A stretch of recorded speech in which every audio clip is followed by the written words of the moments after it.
Flight tickets book చేసా. నేను చెప్పిన రిచ్ అబ్బాయి అతనే. ఏదో ఒకటి చేసి వాడిని పడే, వాడి దగ్గర డబ్బులు నొక్కేద్దాం. వెళ్తా ఆగు.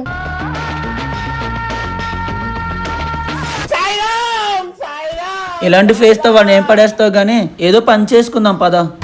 ఈ రోజంతా ఫ్రీనే, బయటికి వెళ్దాం. మేడం కూడా ఇవ్వండి. ఎలా పడిస్తావు?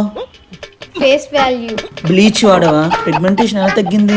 అది ఎలా అంటే Dermdoc 2% kojic acid night cream. దీని టెక్స్చర్ అయితే బటర్ లా ఉంది. కోజిక్ యాసిడ్ వల్ల మన ఫేస్ మీద ఉన్న డార్క్ స్పాట్స్ అని రెడ్యూస్ అయి ఫేస్ ఈవెన్ స్కిన్ టోన్ లో అవ్వడానికి హెల్ప్ అవుతుంది. It has 3 powerful ingredients: kojic acid, niacinamide ఇంకా ఆల్ఫా ఆర్బుటిన్. ఈ 3 ఇంగ్రీడియంట్స్ వల్ల పిగ్మెంటేషన్ ఇంకా డార్క్ స్పాట్స్ రిమూవ్ అవుతాయి. ఇది డర్మటాలజిస్ట్ చే రిఫర్ చేయబడిన ingredient. Very safe to use. అన్ని స్కిన్ టైప్స్ వాళ్ళు యూజ్ చేయొచ్చు. ఇది నైట్ పడుకునే ముందు యూజ్ చేస్తే చాలా బాగా వర్క్ అవుతుంది. నెక్స్ట్ డే కి స్కిన్ స్మూత్ అండ్ హైడ్రేటెడ్ గా కనిపిస్తుంది. బిఫోర్ అండ్ ఆఫ్టర్ ఎలా ఉన్నానో మీరే చూడండి. ఇంకా రెగ్యులర్ గా యూజ్ చేయడం వల్ల స్కిన్ ఈవెన్ టోన్ అవుతుంది. మీకు కూడా ఈ ప్రొడక్ట్ కావాలనుకుంటే purple.com లో అవైలబుల్ గా ఉంది. ఇంకా చెన్నై, కోచి, బెంగళూరు వాళ్ళకి జస్ట్ 2 to 3 hours లో డెలివరీ చేస్తారు.